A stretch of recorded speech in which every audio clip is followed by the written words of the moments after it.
नमस्कार दोस्तों, झांसी क्लासेस में आप सभी का स्वागत है। जैसा कि आप थंबनेल देख ही चुके होंगे, हम उत्कर्ष क्लासेस जो कुमार गौरव सर की करंट अफेयर्स की वार्षिकांक है उसको हम पूरा कवर करने वाले हैं। तो ये आज का हमारा पहला वीडियो। हम प्रत्येक वीडियो में किताब के 5-5 पेज को कवर करते हुए चलेंगे। अगर ज़रूरत पड़ी तो और ज़्यादा पेज को भी कवर कर लेंगे अगर वीडियो लंबा ना हुआ तो। बिना देरी के बढ़ते हैं आज के सबसे पहले क्वेश्चंस की ओर।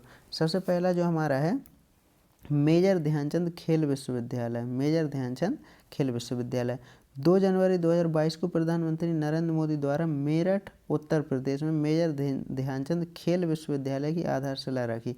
कहाँ रखी? मेरठ उत्तर प्रदेश में। अगर पूछा जाए ध्यानचंद खेल विश्वविद्यालय कहाँ है तो मेरठ उत्तर प्रदेश में है।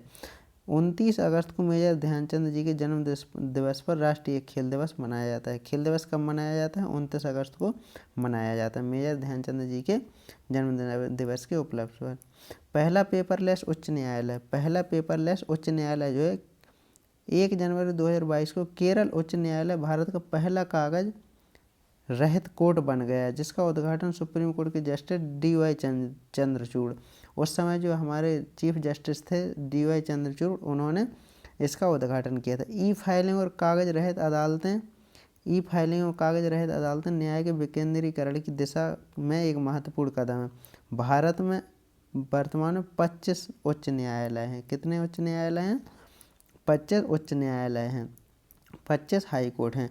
विश्व की सबसे लंबी, अगला जो है हमारा, विश्व की सबसे लंबी मेट्रो रेल लाइन। चीन के संघाई प्रांत में विश्व की सबसे लंबी मेट्रो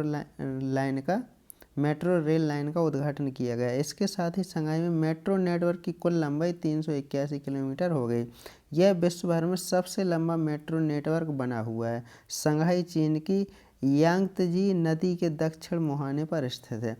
तो चीन के संघाई प्रांत में विश्व की सबसे लंबी रेल मेट्रो का उद्घाटन हुआ और जो मेट्रो नेटवर्क की लंबाई जो है 831 हो गई, जो कि विश्व में सबसे ज़्यादा है। अगला देखते हैं। अगला जो है हमारा, भारत का पहला LPG युक्त धुआं मुक्त राज्य कौन सा है? केंद्र सरकार की उज्ज्वला और प्रदेश सरकार की गृहिणी सुविधा योजना की बदौलत हिमाचल प्रदेश जो है हमारा भारत का पहला LPG युक्त और धुआं मुक्त राज्य बन गया।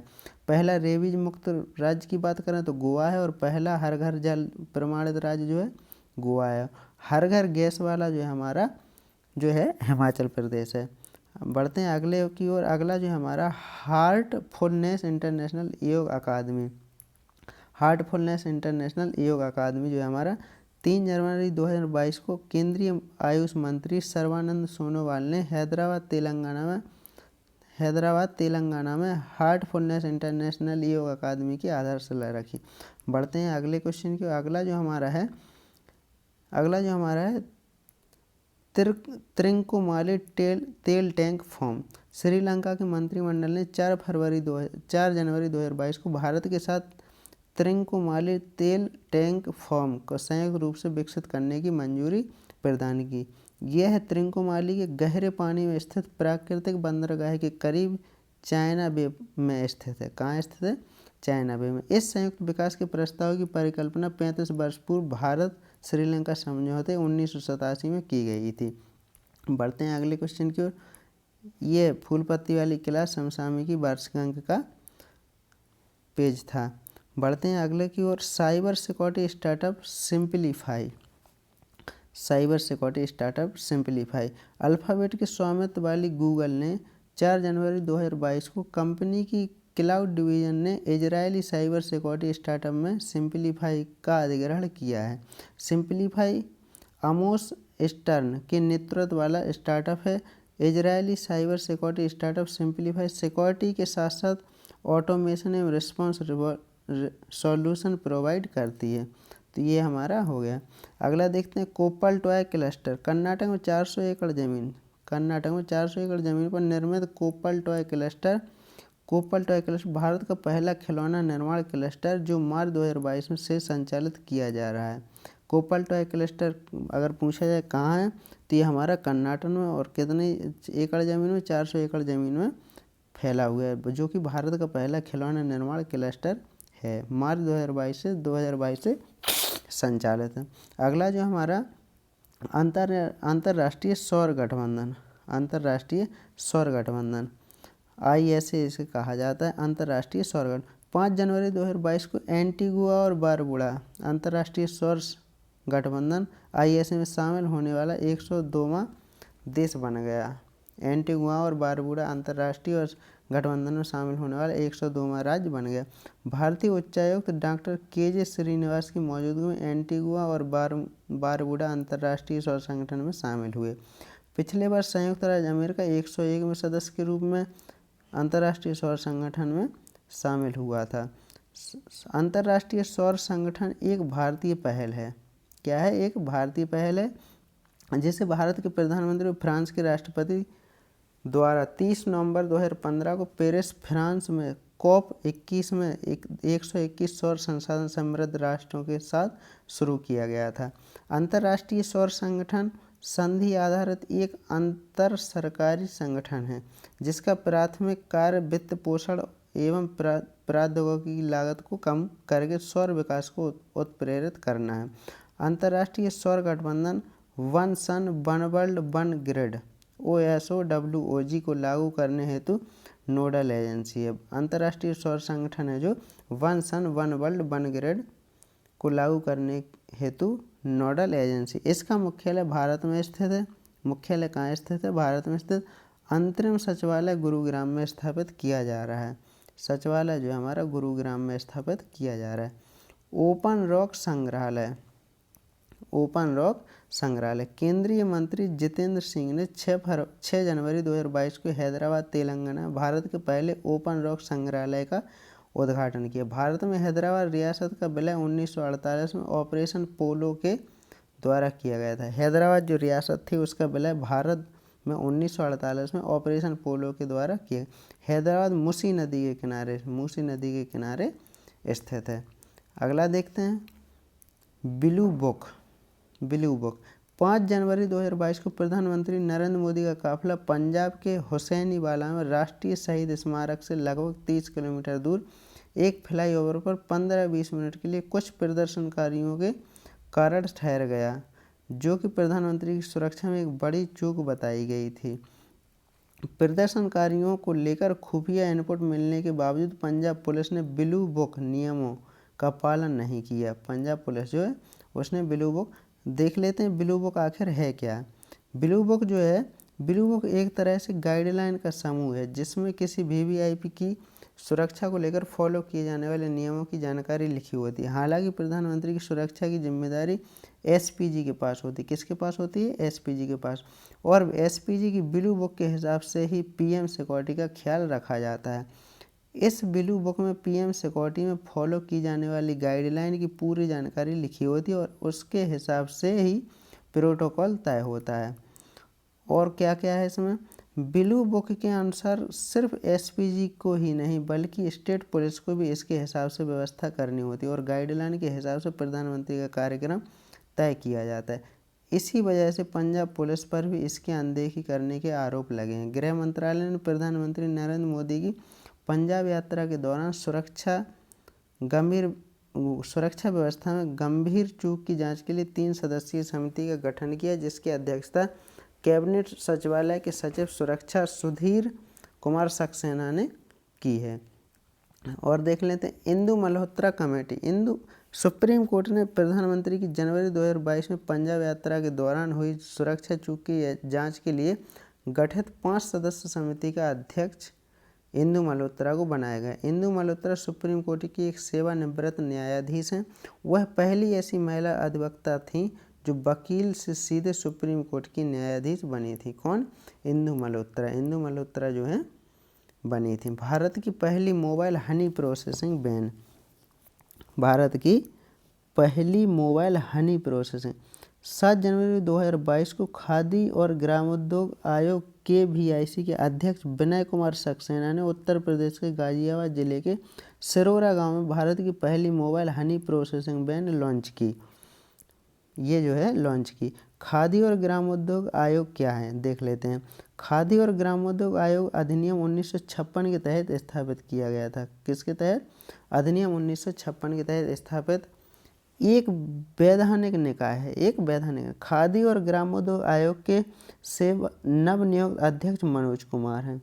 खादी और ग्रामोद्योग आयोग के नवनियुक्त अध्यक्ष जो है मनोज कुमार है। यह सूक्ष्म लघु एवं मध्यम उद्यम मंत्रालय के अधीन कार्य करता है। इस आयोग ने वर्ष 2017-18 में हनी मिशन कार्यक्रम शुरू किया था। बढ़ते हैं अगले की ओर। अगला जो हमारा है जनरल बिपिन रावत सैनिक स्कूल। जनरल बिपिन रावत भारत के प्रथम चीफ ऑफ डिफेंस स्टाफ मतलब सीडीएस जो है जनरल बिपिन रावत को श्रद्धांजलि अर्पित करते हुए उत्तर प्रदेश के मुख्यमंत्री श्री योगी आदित्यनाथ ने मैनपुरी जनपद में स्थित सैनिक स्कूल का नाम जनरल बिपिन रावत सैनिक स्कूल करने की घोषणा की है। प्रधान रक्षा अध्यक्ष जनरल बिपिन रावत, उनकी पत्नी मधुलिका रावत और सेना के 12 अन्य अधिकारी गत 8 दिसंबर 2021 को तमिलनाडु के कुन्नूर के पास एक हेलीकॉप्टर दुर्घटना में शहीद हो गए थे। हाल ही में जनरल बिपिन रावत को पद्म विभूषण 2022 से सम्मानित भी किया गया है। बढ़ते हैं अगले की ओर। अगला जो है सीडीएस क्या है? सीडीएस जो है चीफ डिफेंस ऑफ स्टाफ, जो जनरल बिपिन रावत जी थे वही है।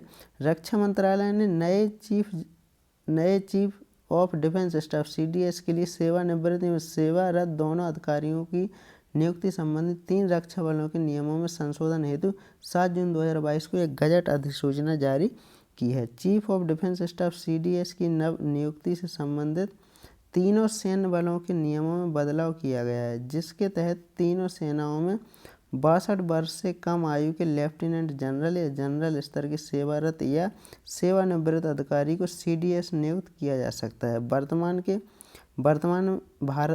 के वर्तमान chief of defence staff LT general Anil Chauhan हैं। अनिल चौहान जी को जो है वो अपना सीडीएस चुना गया है। अगला जो है इंडोनेशिया की नई राजधानी। इंडोनेशिया की संसद ने अपनी राजधानी को जकार्ता से जंगल युक्त बोर्नियो द्वीप में 2000 किलोमीटर दूर एक साइट पर स्थानांतरित करने की मंजूरी दे दी है, जिसे नसुंतारा नाम दिया गया है। नई राजधानी नसुंतारा बोर्नियो के इंडोनेशियाई हिस्से पर पूर्वी कालीमंतान प्रांत में लगभग 56,180 हेक्टेयर क्षेत्र को कवर करेगी, जिसकी सीमाएं मलेशिया और ब्रुनेई के साथ मिलती हैं। इस कदम को पहली बार अप्रैल 2019 में राष्ट्रपति जोको विडोडो ने समुद्र के बढ़ते जल स्तर और घनी आबादी वाले जावा द्वीप पर स्थित भीड़ का हवाला देते हुए उठाया था। जोको विडोडो ने 2019 में यह मामला उठाया था। विशेषज्ञों का अनुमान है कि वर्ष 2050 तक शहर का 1/3 हिस्सा पानी के नीचे समा सकता है। वर्ष 1949 में देश के स्वतंत्र होने के बाद से जकार्ता इंडोनेशिया की राजधानी रहा है। आसियान का मुख्यालय जो है हमारा जकार्ता में स्थित है। आसियान का जो मुख्यालय हमारा जकार्ता में ही स्थित है।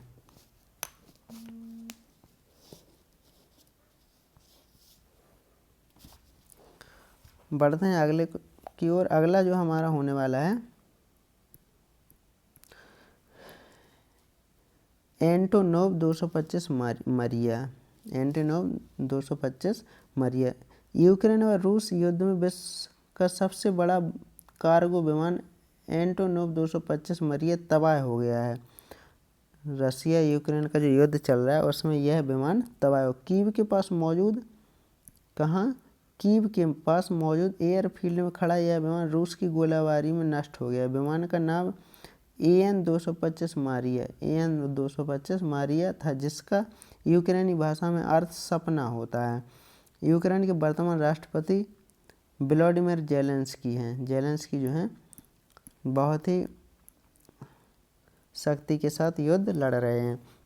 प्रधानमंत्री संग्रहालय 14 अप्रैल 2022 को नई दिल्ली में प्रधानमंत्री नरेंद्र मोदी द्वारा प्रधानमंत्री संग्रहालय का उद्घाटन किया गया। पहले इस संग्रहालय को नेहरू संग्रहालय भवन के नाम से जाना जाता था। देखते हैं विश्व का सबसे बड़ा राष्ट्रीय ध्वज। 15 जनवरी 2022 को सेना दिवस के अवसर पर जैसलमेर राजस्थान में भारत पाकिस्तान सीमा पर लोंगेवाला में खादी कपड़े से बना विश्व का सबसे बड़ा राष्ट्रीय ध्वज प्रदर्शित किया गया। 15 जनवरी 2022 को भारत पाकिस्तान सीमा पर लोंगेवाला में खादी के जैसलमेर राजस्थान में। तो बढ़ते हैं अगले की ओर। अगला जो है लोंगेवाला भारत और पाकिस्तान के बीच 1971 में की ऐतिहासिक लड़ाई का केंद्र स्थल है। 1971 में जो भारत पाक युद्ध हुआ था उसमें ऐतिहासिक लड़ाई का केंद्र स्थल है। यह स्मारकीय राष्ट्रीय ध्वज 225 फीट लंबा और 150 फीट चौड़ा था। 225-150 फीट चौड़ा था। यह स्मारकीय राष्ट्रीय ध्वज भारतीयता और की सामूहिक भावना के साथ साथ खादी शिल्पकला की विरासत का प्रतीक है। राष्ट्रीय ध्वज को 22 जुलाई 1947 को अपनाया गया था। कब अपनाया गया था? 22 जुलाई 1947 को अपनाया गया था। देखते हैं अगला जो हमारा होने वाला है पहला ग्राफीन नवाचार केंद्र। पहला ग्राफीन नवाचार केंद्र डिजिटल यूनिवर्सिटी केरल DUK और centre for material for electronic technology CMAT के सहयोग से 86.41 करोड़ रुपए में भारत का पहला ग्राफीन नवाचार केंद्र केरल में स्थापित किया जाएगा। केरल में यह भारत का पहला graphene research and development R&D incubator होगा। इस परियोजना को भारत की इलेक्ट्रॉनिक्स और सूचना प्रौद्योगिकी मंत्रालय से मंजूरी मिल गई है। बढ़ते हैं अगले की ओर।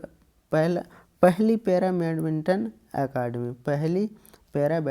अकादमी भारत की पहली पैरा बैडमिंटन अकादमी लखनऊ उत्तर प्रदेश में स्थापित की है। यह setup Stade de France stadium Paris France में होने वाले वर्ष 2024 पैरालंपिक में भारत की पदक संभावना में सुधार करेगा। बढ़ते हैं अगले की ओर। राष्ट्रीय स्टार्टअप दिवस जो है भारत के स्टार्टअप इकोसिस्टम को बढ़ावा देने के लिए प्रधानमंत्री नरेंद्र मोदी ने 16 जनवरी को राष्ट्रीय स्टार्टअप दिवस के रूप में मनाए जाने की घोषणा की है। 16 जनवरी मतलब आज जो है इसको मनाने की घोषणा की है। यह दिवस स्टार्टअप संस्कृति को भारत के दूर दराज क्षेत्रों तक पहुंचाने और बढ़ावा देने के लिए शुरू किया गया है। 16 जनवरी 2016 को स्टार्टअप इंडिया पहल के शुभारंभ के बाद वर्तमान में भारतीय स्टार्टअप पारिस्थितिकी तंत्र का विश्व में तीसरा स्थान है। स्टार्टअप का बृहद रूप यूनिकॉर्न कहलाता है। स्टार्टअप का जो बृहद रूप जो है यूनिकॉर्न कहलाता है। बढ़ते हैं अगला। भारत का पहला नैपकिन मुक्त गांव।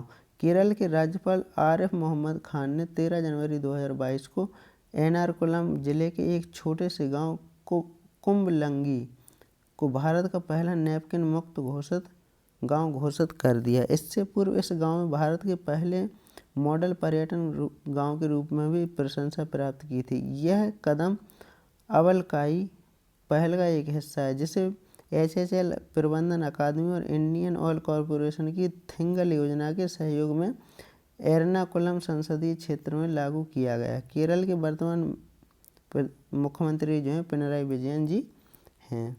बढ़ते हैं अगले की और। अगला जो हमारा है एयर इंडिया 27 जनवरी 2022 को केंद्र सरकार ने एयर इंडिया को टाटा सन्स को सौंप दिया है। 27 जनवरी 2022 को सौंप दिया है। इससे ऋण में डूबी एयर इंडिया के हस्तांतरण की प्रक्रिया पूरी हो गई। एयर इंडिया के मुख्य कार्यपालक अधिकारी CEO कैंपबेल विल्सन हैं। इसके साथ ही टाटा समूह में एयरलाइन के राष्ट्रीयकरण के 69 वर्ष बाद एयर इंडिया का स्वामित्व हासिल कर लिया है। टाटा सन्स की पूर्ण स्वामित्व वाली सहायक कंपनी टेलिस प्राइवेट लिमिटेड को एयर इंडिया और एयर इंडिया एक्सप्रेस के 100% इक्विटी शेयर मिले हैं।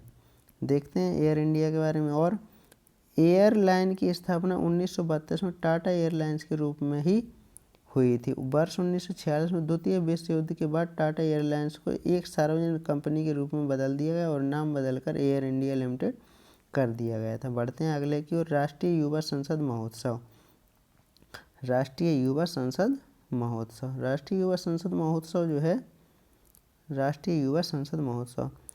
10 से 11 मार्च 2022 को संसद के सेंट्रल हॉल में नई दिल्ली में राष्ट्रीय युवा संसद महोत्सव का तीसरा संस्करण आयोजित किया गया। इसका आयोजन लोकसभा सचिवालय और युवा मामले और खेल मंत्रालय द्वारा संयुक्त रूप से किया गया। इसका उद्देश्य जो है 18 से 25 आयु के वर्ग के युवाओं की आवाज़ सुनना है, जिन्हें वोट देने की अनुमति है लेकिन चुनाव नहीं लड़ सकते हैं। लोकसभा सदस्य की जो न्यूनतम आयु है वो 25 वर्ष है। राज्यसभा सदस्य के लिए न्यूनतम आयु जो है वो 30 वर्ष है। बढ़ते हैं अगले की ओर। अगला जो हमारा है, प्राकृतिक गैस प्रणाली में हाइड्रोजन के मिश्रण की पहली परियोजना। Gas authority of India limited GAIL ने मध्य प्रदेश के इंदौर में प्राकृतिक गैस प्रणाली में हाइड्रोजन के मिश्रण की भारत की पहली तरह की पहली परियोजना शुरू की है। इंदौर में कार्यरत HPCL के साथ गेल की संयुक्त उद्यमी जेवी कंपनी अवंतिका गैस लिमिटेड को हाइड्रोजन मिश्रित प्राकृतिक गैस की आपूर्ति की जाएगी। बढ़ते हैं अगले की ओर। अगला जो हमारा होने वाला है वो हमारा होने वाला भारत का पहला कोयला मेथनॉल पायलट संयंत्र। भारत का पहला कोयला मेथनॉल पायलट से भारत केंद्रीय भारी उद्योग मंत्री महेंद्र नाथ पांडे ने 15 जनवरी 2022 को भारत का पहला कोयले से मेथनॉल CTM पायलट संयंत्र देश को समर्पित किया। कब किया? 15 जनवरी 2022 को। किसने किया? महेंद्र नाथ पांडे जी ने किया।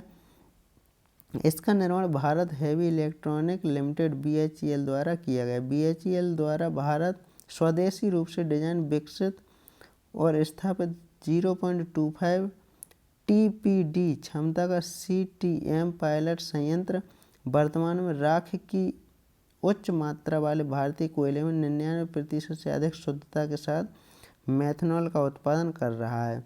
एंथ्रेसाइट, बिटुमिनस, लिग्नाटाइट तथा पीट कोयला के प्रकार हैं। बढ़ते हैं अगले की ओर। अगला जो हमारा है, महात्मा गांधी के नाम पर मेट्रो स्टेशन का नाम।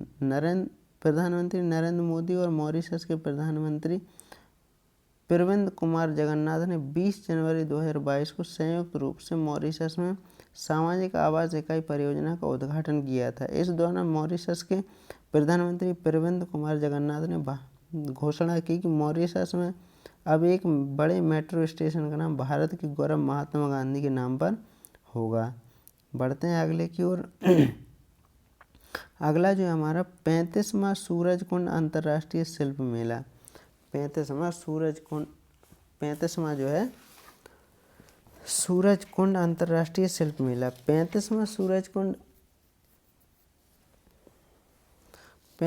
सूरजकुंड अंतर्राष्ट्रीय मेला शिल्प मेला 2022 का आयोजन 19 मार्च से 4 अप्रैल 2022 तक फरीदाबाद हरियाणा में किया गया।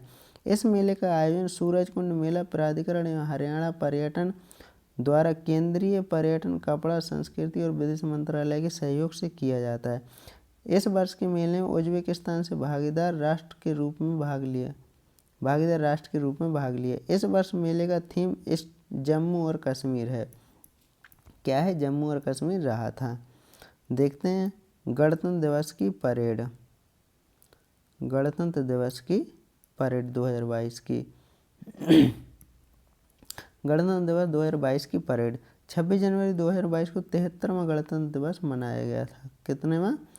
73वां। अब जो हमारा 23 में वो होगा जो 74वां होगा। विजेता की बात करिए तो 26 जनवरी 2022 को गणतंत्र दिवस परेड में भाग लेने वाले 12 राज्यों, केंद्र शासित प्रदेशों में 12 उत्तर प्रदेश की झांकी को सर्वश्रेष्ठ झांकी के रूप में चुना गया है। तीनों सेनाओं ने भारतीय नौसेना की मार्चिंग टुकड़ी को सर्वश्रेष्ठ मार्चिंग टुकड़ी के रूप में चुना गया है। और देख लेते हैं केंद्रीय औद्योगिक सुरक्षा बल CISF को CAPF अन्य सहायक बलों में सर्वश्रेष्ठ टुकड़ी के रूप में नामित किया गया। केंद्रीय मंत्रालय विभागों की श्रेणी में शिक्षा मंत्रालय और नागरिक उड्डयन मंत्रालय की झांकियों को संयुक्त विजेता के रूप में घोषित किया गया। लोकप्रिय श्रेणी में राज्यों, संघ केंद्र शासित क्षेत्रों में महाराष्ट्र को सर्वश्रेष्ठ झांकी के रूप में चुना गया था। और झांकी जो थी हमारे उत्तर प्रदेश की सर्वश्रेष्ठ झांकी। विश्व का सबसे बड़ा इग्लू कैफे विश्व का सबसे बड़ा इग्लू कैफ़े। जम्मू कश्मीर के गुलमर्ग में एक इग्लू कैफ़े खोला गया जो विश्व का सबसे बड़ा इग्लू कैफ़े है। इस कैफ़े का नाम स्नोग्लू है जिसे वसीम शाह ने बनवाया है। इससे पहले सबसे बड़ा कैफ़े स्विट्ज़रलैंड में था। स्विट्ज़रलैंड का कैफ़े 33.8 फीट लंबा और 42.4 फीट व्यास का है। यह कैफ़े इस क्षेत्र के प्रमुख पर्यटक आकर्षणों में से एक बन गया है। एक बन गया है। एस्किमो जनजाति के बर्फ़ के घरों को इग्लू कहते हैं। किसे? एस्किमो जनजाति के जो घर होते हैं उन्हें हम इग्लू कहते हैं। Artificial slalom course. Madhya Pradesh के भोपाल शहर में भारत का पहला आर्टिफिशियल स्लालम कोर्स बनने जा रहा है। ओलंपिक, एशियन गेम्स और वर्ल्ड चैंपियनशिप जैसे बड़े आयोजन आर्टिफिशियल स्लालम कोर्स पर ही होते हैं। बढ़ते हैं अगले की ओर। अभी दो नेचुरल कोर्स हैं जो महेश्वर और होशंगाबाद के पास नर्मदा नदी पर बने गए। इन्हीं कोर्स पर खिलाड़ी अभ्यास करते हैं, तो जो कि बहुत ही महत्वपूर्ण होने वाला है एमपी में जो बन रहा है हमारा। अगला देखते हैं national centre of excellence in carbon capture and utilisation. Bharat में carbon capture and utilisation CCU के लिए 2 राष्ट्रीय उत्कृष्ट केंद्र स्थापित किए जा रहे हैं। ये केंद्र निम्नलिखित हैं। पहला जो हमारा होने वाला है national centre of excellence in carbon capture and utilisation, भारतीय प्रौद्योगिकी संस्थान बॉम्बे। दूसरा जो हमारा national centre in carbon capture and utilisation, Jawaharlal Nehru centre for advanced scientific research, Bengaluru. और देख लेते हैं इसके बारे में। भारत सरकार के विज्ञान एवं प्रौद्योगिकी विभाग के समर्थन से इन केंद्रों को तैयार किया जा रहा है। अगला देख लेते हैं जो कि महत्वपूर्ण है अटल सुरंग। अटल सुरंग जो है हमारा 9 फरवरी 2022 को अटल सुरंग को आधिकारिक तौर पर वर्ल्ड बुक ऑफ रिकॉर्ड द्वारा 10,000 फीट से अधिक ऊंचाई पर स्थित विश्व की सबसे लंबी राजमार्ग सुरंग के रूप में प्रमाणित किया गया है। World book of record UK का एक संगठन है जो प्रमाणिकता के साथ वैश्विक असाधारण रिकॉर्ड को सूचीबद्ध कर सत्यापित करता है। मनाली को हिमाचल प्रदेश में लाहौल स्पीति घाटी से जोड़ने के लिए 9.2 किलोमीटर लंबी अटल सुरंग का निर्माण किया गया है। प्रधानमंत्री नरेंद्र मोदी ने 3 अक्टूबर 2020 को यह सुरंग राष्ट्र को समर्पित की थी। यह सुरंग हिमाचल प्रदेश के लाहौल एवं स्पीति जिले में मनाली के पास सोलंग घाटी को सिस्सू से जोड़ती है। इसे पूर्व में रोहतांग सुरंग के नाम से जाना जाता था। भारत की सबसे बड़ी कुश्ती अकादमी, भारत की जो है सबसे बड़ी कुश्ती अकादमी। रेल मंत्रालय ने दिल्ली के किशनगंज में एक अत्याधुनिक कुश्ती अकादमी स्थापित करने की मंजूरी दी है। यह भारत की सबसे बड़ी कुश्ती अकादमी होगी और देश में कुश्ती के खेल को बढ़ावा देने के लिए उन्नत प्रशिक्षण सुविधाओं से लैस होगी। उत्तर प्रदेश में कुश्ती खेल को गोद लिया है। उत्तर प्रदेश ने कुश्ती खेल को जो है गोद लिया है। इसमें देख लेते हैं कुश्ती में ओलंपिक में पदक कब जीते। केडी माधव ने 1952 में कांस्य पदक, सुशील कुमार 2008 में कांस्य पदक, सुशील कुमार 2012 में रजत पदक, योगेश्वर दत्त 2012 में कांस्य पदक, साक्षी मलिक 2016 में कांस्य पदक, रवि दहिया अभी 2020 में रजत पदक, बजरंग पुनिया 2020 में कांस्य पदक। देखते हैं अगले डार्कथॉन जो है 15 फरवरी 2020 को नारकोटिक्स कंट्रोल ब्यूरो NCB ने साइबर विशेषज्ञों के लिए डार्क वेब में गुमनाम बाजारों की पहचान को उजागर करने के लिए प्रभावी समाधान खोजने हेतु डार्कथॉन 2022 का आयोजन किया है। वाटर टैक्सी सेवा जो कि महत्वपूर्ण है। वाटर टैक्सी सेवा बेहतर कनेक्टिविटी प्रदान करने और पर्यटन को बढ़ावा देने के लिए 17 फरवरी 2022 को मुंबई में वाटर टैक्सी सेवा शुरू की गई है। वाटर टैक्सी सेवा पहली बार जुड़वां शहरों मुंबई और नवी मुंबई को जोड़ेंगी। सागरमाला कार्यक्रम के तहत वित्त पोषित इस योजना को कुल लागत 8.37 करोड़ रुपए होने वाली है। मुंबई और नवी मुंबई को जोड़ने के लिए ये टैक्सी सेवा है। एशिया का सबसे बड़ा बायो CNG संयंत्र, बहुत ही महत्वपूर्ण क्वेश्चन है। एशिया का सबसे बड़ा बायो CNG। प्रधानमंत्री नरेंद्र मोदी ने भारत के सबसे स्वच्छ शहर इंदौर मध्य प्रदेश में 19 फरवरी 2022 को एशिया के सबसे बड़े बायो CNG संयंत्र संयंत्र का उद्घाटन किया है। देखते हैं अगला, Vikram Sarabhai children innovation centre. Vikram Sarabhai children innovation centre 17 फरवरी 2022 को गुजरात में Vikram Sarabhai children innovation centre VSCIC का उद्घाटन किया गया।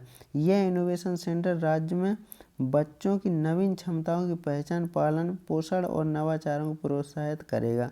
इसकी घोषणा 7 जनवरी 2020 को गुजरात के तत्कालीन मुख्यमंत्री विजय रूपाणी ने की थी। गुजरात विश्वविद्यालय स्टार्टअप्स और उद्यमिता परिषद यूनिसेफ की साझेदारी में गुजरात विश्वविद्यालय द्वारा इसे शुरू किया गया। पढ़ते हैं आज का ये 100वां हर घर जल जिला, 100वां हर घर जल जिला, 100वां जो है हर घर जल जिला। फरवरी 2022 में जल जीवन मिशन ने देश के 100 जिलों में हर घर में नल का पानी पहुंचाकर 1 और मील का पत्थर हासिल कर लिया। हिमाचल प्रदेश का आकांक्षी जिला चंबा देश का 100वां हर घर जल जिला बना है। चंबा हर घर जल बनने वाला 5वां आकांक्षी जिला है तथा अन्य 4 हर घर जल आकांक्षी जिले भद्राद्री, कोठागुडम, जयशंकर भूपल्ली, कुमाराम भीम, आसिफाबाद सभी तेलंगाना में और हरियाणा का मेवात है। ये जो हैं हमारे बहुत ही महत्वपूर्ण ज़िले हैं, बहुत ही महत्वपूर्ण ज़िले हैं। इसमें देख लेते हैं, जल जीवन मिशन 2024 तक प्रत्येक ग्रामीण परिवार को नल का पानी उपलब्ध कराने के सरकार के संकल्प को पूरा करने के लिए सही दिशा में 15 अगस्त 2019 को मिशन की घोषणा के समय 9.27 करोड़ घरों में से केवल 3.23 करोड़ 17% घरों में नल के पानी के कनेक्शन थे। देखते हैं, भारत का पहला हर घर जल प्रमाणित जिला जो है बुरहान MP का है। सबसे पहला भारत का पहला हर घर जल प्रमाणित राज्य जो है हमारा गोवा है, जो कि हम पीछे भी देखते हुए आए हैं। देखते हैं अगला, पहला व्यावसायिक बायोमास आधारित हाइड्रोजन संयंत्र। भारत का पहला व्यावसायिक स्तर पर बायोमास आधारित हाइड्रोजन संयंत्र मध्य प्रदेश के खंडवा जिले में स्थापित किया गया है। यह संयंत्र हर दिन 30 टन बायोमास फीड स्टॉक से 1 टन हाइड्रोजन का उत्पादन करेगा। 1 टन हाइड्रोजन का उत्पादन करेगा। यह संयंत्र 24 करोड़ रुपए के निवेश के साथ बाटोमो एनर्जी लिमिटेड और बीजल ग्रीन एनर्जी के संयुक्त उद्यम द्वारा लगाया जा रहा है। देखते हैं अगला, दुर्गा तेल कुआं। दुर्गा तेल कुआं 21 फरवरी 2022 को वेदांता समूह की company Cairn oil and gas ने राजस्थान के बाड़मेर जिले में तेल की खोज की है। यह तेल केयर्न ऑयल एंड गैस द्वारा एक ब्लॉक में खोजा गया था, जो उन्हें ओपन एकरेज लाइसेंसिंग पॉलिसी के तहत दिया गया था। ब्लॉक RJ-ONHP 2017 एक बाड़मेर जिले के चौहटन एवं गुड़ामालाली तहसील में स्थित है। इस ब्लॉक में वेदांता का 100% पार्टिसिपेंटिंग इंटरेस्ट है। यह खोज तीसरी ऐसी खोज है जिसे कंपनी ने ओपन कवरेज लाइसेंसिंग पॉलिसी के तहत सूचित किया है तथा इसे दुर्गा नाम दिया गया है। देखते हैं अगला, राष्ट्रीय ई-विधान नेवा लागू करने वाला राज्य। ये जो हमारा होने वाला है, राष्ट्रीय ई-विधान नेवा लागू करने वाला पहला राज्य 19 मार्च 2022 को नागालैंड ने राष्ट्रीय ई-विधान परियोजना को सफलतापूर्वक लागू कर पूरी तरह से पेपरलेस होने वाली दिशा की पहली विधानसभा बन गई। नेवा परियोजना का उद्देश्य देश की सभी विधानसभाओं को एक मंच पर लाना है, जिससे कई अनुप्रयोगों की जटिलता के बिना एक विशाल डेटा डिपॉजिटरी का निर्माण किया जा सके। नागालैंड के मुख्यमंत्री जो है नेफ्यू रियो हैं। 2011 जनगणना के अनुसार नकारात्मक जनसंख्या वृद्धि वाला एकमात्र राज्य जो है नागालैंड है। नागालैंड में विधानसभा की सीटें जो हैं वो हैं 60। देखते हैं आज का आखिरी जो हमारा, भारत का पहला digital water data bank, Bharat का पहला डिजिटल वाटर डेटा बैंक। 14 मार्च 2022 को कर्नाटक सरकार द्वारा भारत का पहला digital water data bank aquarium launch किया गया है। एक्वेरियम बेंगलुरु स्थित डिजिटल स्टार्टअप कंपनी एवा क्राफ्ट ग्रुप वेंचर्स की पहल है। आईटी कौशल विकास में उद्यमिता के साथ टिकाऊ प्रौद्योगिकियों के संयोजन वाला एक अनूठा नवाचार बेहतर जल प्रबंधन के उद्देश्य से जारी यह भारत का पहला डिजिटल वाटर डेटा बैंक है। एक्वेरियम सभी संस्थानों और स्रोतों से जल संबंधी डेटा की एक विशिष्ट सूची प्रदान करता है, जो कि कुछ सामान्य विकासात्मक चुनौतियों से निपटने में मदद कर सकता है। ये थे हमारे आज के 5 पेज जो हमारी करंट अफेयर्स है कुमार गौरव सर की, उसके 5 पेज को हमने पूरी तरह से अच्छे तरीके से कवर किया है। हम पूरी किताब को पीडीएफ के माध्यम से आपके सामने प्रस्तुत कर रहे हैं। इसमें और सुझाव की ज़रूरत है हमें, जो कि आप सबके माध्यम से ही हमें मिल सकते हैं। जो भी इसमें सुधार की गुंजाइश वो आप हमें कमेंट में सुझाव के माध्यम से बताइए। हम उन सब को सुधार करके आपको बेहतरीन ढंग से जिस तरीके से आप चाहेंगे उस तरीके से हम आपको उपलब्ध कराने का प्रयास करेंगे। तो वीडियो कैसा लगा कमेंट करके बताइए। वीडियो अगर अच्छा लगा है तो लाइक करिए, शेयर करिए। चैनल पर नए हैं तो चैनल को सब्सक्राइब ज़रूर करिए। मिलते हैं अगले वीडियो में, तब तक के लिए चैनल पर बने रहिएगा। जय हिंद।